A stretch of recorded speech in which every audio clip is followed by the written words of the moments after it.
नमस्कार, India daily के digital platform पर आप सभी का बहुत बहुत स्वागत है। मैं हूं आपके साथ गीतू चौहान। हांगकांग के ताइपो जिले में स्थित वांग फुक कोट नामक एक बड़े आवासीय परिसर में बुधवार दोपहर यानी कि 26 नवंबर 2025 को एक भीषण आग लग गई, जिसने शहर को हिलाकर रख दिया। ये आग पिछले लगभग 30 वर्षों में हांगकांग की सबसे घातक आवासीय आपदा बन गई है। वांग फुक कोट के कुल 8 टावर्स में से 7 बहुमंजिला इमारतों में आग तेजी से फैल गई। आग की भयावहता का अंदाजा आप इसी से लगा सकते हैं कि दमकल सेवा विभाग ने इसे नंबर 4 अलार्म फायर घोषित किया है, जो हांगकांग में दूसरा सबसे बड़ा अलार्म है। आग की लपटें और धुएं का गुबार कई किलोमीटर दूर से दिखाई दे रहा था। अगर ताजा सरकारी और मीडिया रिपोर्ट्स के अनुसार बात करें तो त्रासदी में भारी जनहानि हुई है। मृतकों की संख्या तकरीबन 44 पहुंच चुकी है, यानी 44 लोगों की मौत की पुष्टि हो चुकी है। मृतकों में एक दमकल कर्मी भी शामिल है, तो 40 लोगों की मौत घटनास्थल पर ही हो गई। इस हादसे में कम से कम 45 से 62 लोग घायल हुए हैं, जिन्हें अस्पतालों में भर्ती कराया गया है। इनमें से कई की हालत गंभीर बताई जा रही है। बात करें लापता लोगों की तो लगभग 279 से 300 लोग अभी भी लापता बताए जा रहे हैं। इनका कुछ पता नहीं चल पाया है, क्योंकि ये एक घना आवासीय परिसर है, इसलिए लापता लोगों की सही संख्या देर रात तक परिवार वालों की रिपोर्ट के आधार पर बदलती रही। यानी कि जिस वक्त आग लगी उस वक्त लोग कहां पर मौजूद थे, क्या वो दुकान पर थे, क्या वो घर में थे, तमाम तरह की बातें हैं, जिसके चलते जो सही आंकड़ा है कितने लोग लापता है वो अभी सामने नहीं आ पा रहा है। परिवार वाले जब बताएंगे उसके बाद ही ये संख्या निर्धारित हो पाएगी। वहीं बात करते हैं बचाव और राहत काम की, तो यहाँ पर देखिए बचाव प्रयास किए जा रहे हैं। अग्निशमन विभाग ने तुरंत सैकड़ों फायर फाइटर्स और 26 से ज्यादा रेस्क्यू टीमें मौके पर भेजी थी, लेकिन चुनौतियां काफी हैं। ऊंची इमारतों से उठती अत्यधिक गर्मी और घना धुआं और साथ ही भारी ज्वलनशील सामग्री के कारण बचाव कार्य में काफी मुश्किलें आई हैं। आग पर काबू पाने के बाद लगभग 900 से ज्यादा निवासियों को सुरक्षित निकाला गया और उन्हें अस्थायी आश्रयों में पहुंचाया गया है, जहां पर खाने और रहने की व्यवस्था की गई है। बात करें आज की तो अधिकारियों ने कहा है कि 4 इमारतों में आग पर काबू पा लिया गया है, लेकिन अन्य में बचाव कार्य अभी भी जारी है। आग लगने के संभावित कारणों की भी जांच की जा रही है। तो देखिए, शुरुआती जांच से पता चला है कि यहां पर आग तेजी से फैलने के पीछे निर्माण सामग्री की लापरवाही एक बड़ा कारण हो सकती है। इसमें देखिए ज्वलनशील सामग्री हो सकती है। माना जा रहा है कि आग की शुरुआत एक 32 मंजिला इमारत की बाहरी बांस की मचान यानी बैम्बू स्कैफोल्डिंग और नवीनीकरण के दौरान इस्तेमाल किए गए सुरक्षात्मक जाल, जिसे कि प्रोटेक्टिव नेट्स कहा जाता है, साथ ही प्लास्टिक की चादरों और स्टायरोफोम जैसी अत्यधिक ज्वलनशील सामग्री से हुई होगी। अगर हम देखें तो पुलिस को संदेह है कि ये सामग्री आवश्यक अग्निरोधक मानकों पर खरी नहीं उतरती थी, जिसके कारण आग एक टावर से दूसरे टावर में इतनी तेजी से फैल गई। पुलिस ने इस मामले में गैर इरादतन हत्या का मामला भी दर्ज कर लिया है। साथ ही घोर लापरवाही भी यहां पर बरती गई है, जिसके चलते 3 लोगों को यहां पर गिरफ्तार किया गया है। ये गिरफ्तार लोग उस निर्माण कंपनी के अधिकारी हैं जो नवीनीकरण का काम कर रहे थे, और इनमें कंपनी के 2 निदेशक और 1 इंजीनियरिंग सलाहकार भी शामिल है। तो सरकारी प्रतिक्रिया की अगर हम बात करते हैं, उच्च स्तरीय जांच फिलहाल इस पूरे मामले में की जा रही है।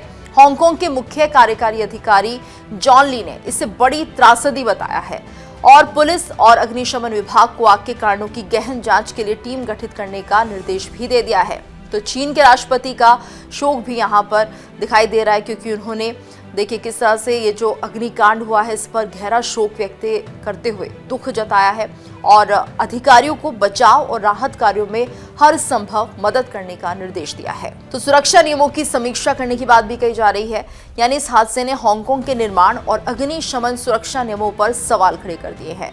सरकार ने भविष्य में निर्माण कार्यों पर सख्त निगरानी और सुरक्षा मानकों की समीक्षा करने की बात भी यहाँ पर कही है। तो हांगकांग के वांग फुक कोट में लगी भीषण आग पर दूसरे दिन भी बचाव और खोज अभियान जारी है। यानी कि अगर हम बात करते रेस्क्यू ऑपरेशन की, तो अभी भी लोगों को ढूंढा जा रहा है। कोशिश की जा रही है जो लोग इस दौरान मिसिंग हैं उन्हें ढूंढा जाए, कहीं वो किसी तरह से आग की चपेट में तो नहीं आ गए हैं, या फिर वो एक बिल्डिंग में अगर मौजूद थे तो वहां पर कितने लोग हैं, अभी ये आंकड़ा भी सामने नहीं आ पाया है। कितने लोग एक पर्टिकुलर बिल्डिंग में रहे थे, क्योंकि 2 से 3 मंजिला इमारतें जो हैं वो इसकी जद में आई है। खोज और बचाव कार्य अभी चल चल रहा है और इसके साथ साथ जो अग्निशमन विभाग है 26 से ज्यादा विशेष बचाव टीमें घटनास्थल पर अभी भी मौजूद है। आग इतनी ज्यादा भयावह थी, दूर तक धुएं का गुबार यहाँ पर उठता हुआ दिखाई दे रहा है। लोगों का आकलन करना बहुत मुश्किल हो रहा है क्योंकि यहाँ पर जो मलबा है उसमें अभी भी आग सुलग रही है, यानी आग से जितना नुकसान हुआ है उसके बाद का आकलन हो रहा है। फिर वहां पर कोई व्यक्ति तो नहीं है, इसको लेकर भी जांच लगातार की जा रही है। कितने लोग उस वक्त टावर में मौजूद थे ये भी पता करने की कोशिश की जा रही है। तो ऐसे में जो टीमें हैं उन इमारतों के भीतर खोजबीन कर रही हैं जहां पर आग पर काबू पा लिया गया है। फंसे हुए लोगों की तलाश की जा रही है। अगर कोई फंसा हुआ है, अगर आग लगी और उसके बाद कुछ लोगों ने अगर अपने आप को बचाने की कोशिश भी की होगी, तो कुछ ऐसे जो घायल हुए हैं या किसी तरह से अपने आप को थोड़ा बहुत बचाने में कामयाब रहे हैं, उन्हें ढूंढा जा रहा है। तो बचाव दल इमारतों की ऊपरी मंजिलों पर और मलबे के बीच फंसे हुए लोगों की तलाश कर रहे हैं। हालांकि इमारतों के भीतर उच्च तापमान और भारी धुएं के कारण बचाव कार्य में अभी भी बहुत ज्यादा मुश्किलें आ रही हैं। अधिकारियों के अनुसार 8 में से 7 प्रभावित टावरों में से 4 इमारतों में आग अब नियंत्रण में आ चुकी है, लेकिन रात भर बचाव कर्मी आग बुझाने के काम में लगे रहे। तो देखिए, जिस तरह से हमने देखा कि तकरीबन 8 टावरों में ये आग लगी थी और 4 इमारतों में आग अब नियंत्रण में आ चुकी है। वहीं हताहतों की संख्या की अगर हम बात करें तो ये 44 है, लेकिन ये बढ़ भी सकती है, इस बात से भी इनकार नहीं किया जा सकता। और इसमें देखिए एक दमकल कर्मी भी शामिल है। जिस दौरान इस आग पर काबू पाए जाने की कोशिश की जा रही थी उस वक्त एक दमकल कर्मी भी इसकी चपेट में आ गया। वहीं कम से कम 45 से 62 लोग इसमें घायल होना बताए जा रहे हैं, जिनका अस्पताल में इलाज चल रहा है और लगभग 279 लोग अभी भी लापता बताए जा रहे हैं, जिनकी तलाश की जा रही है। यानी सिर्फ आंकड़े हैं और अंदाजा लगाया जा रहा है, स्पष्ट अभी तस्वीर बिल्कुल सामने नहीं आ पाई है। हाँ, जितने मृतक मिले हैं वो जरूर 44 की संख्या में है। कहा यह भी जा रहा है कि जो आंकड़ा है वो मौतों का बढ़ता हुआ नजर आएगा, क्योंकि बहुत ज्यादा गंभीर तरह से ये लोग जल गए हैं, बुरी तरह से जले हैं। और ऐसे में ये जो इलाज लोगों का चल रहा है गंभीर स्थिति में, ज़्यादातर लोगों के लिए कहा जा रहा है कि बहुत मुश्किल के बाद इन लोगों को यहाँ पर इलाज मिल रहा है, क्योंकि एक तरह से जिस तरह से आसपास के अस्पताल हैं वो घायलों से भरते हुए नज़र आ रहे हैं।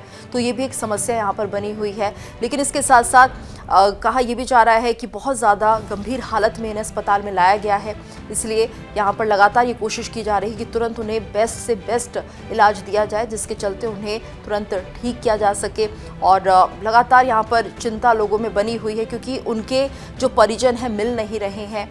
इसके अलावा बात करें निकासी और अस्थायी आश्रय की, यानी किस तरह से एविकेशन और यहाँ पर टेम्परेरी शेल्टर्स है, तो इसको लेकर लगातार कोशिश की जा रही है कि जो लोग शेल्टर्स में शिफ्ट किए जा रहे हैं उनका कम से कम पूरी तरह से ध्यान रखा जाए, क्योंकि आग लगने के तुरंत बाद हज़ारों लोगों को इमारतों से सुरक्षित निकाला गया और उन्हें अब शेल्टर्स में शिफ्ट किया गया है।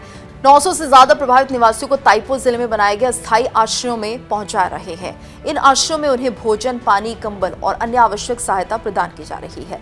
बात करें सरकारी सहायता की, तो हांगकांग के मुख्य कार्यकारी अधिकारी जॉन ली ने बचाव और राहत प्रयासों की बारीकी से निगरानी करने और प्रभावित परिवारों को हर संभव सहायता सुनिश्चित करने का भरोसा दिया है।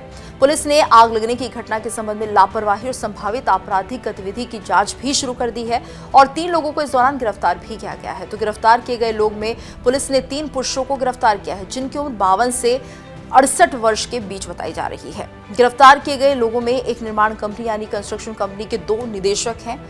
इसके अलावा एक इंजीनियरिंग सलाहकार है। साथ ही गिरफ्तारी का कारण है कि इन लोगों को गैर इरादतन हत्या के तहत गिरफ्तार किया गया है। यहाँ पर घोर लापरवाही बरती गई है और यही वजह है जिसके चलते लोगों की गिरफ्तारी हुई है। तो पुलिस का मानना है कि निर्माण कंपनी के जिम्मेदार व्यक्तियों की घोर लापरवाही के कारण ही ये भीषण आग लगी और इतनी तेजी से फैली भी। तो पुलिस जांच से पता चला है कि इमारत के बाहरी हिस्से पर नवीनीकरण के दौरान इस्तेमाल की गई सुरक्षात्मक जाल, वाटरप्रूफ कैनवास, बांस के मचान और प्लास्टिक की चादरें आवश्यक अग्निरोधक मानकों पर खरी नहीं उतर रही थी।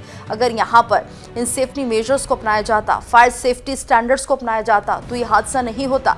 पुलिस ने निर्माण कंपनी के कार्यालय पर भी छापा मारा है और मामले से जुड़े दस्तावेज भी जब्त किए हैं। वहीं हांगकांग पुलिस और अग्निशमन विभाग ने आग लगने के सटीक कारणों की गहन जांच के लिए एक विशेष टीम भी गठित कर दी है। स्पेशल टास्क फोर्स का गठन किया गया है।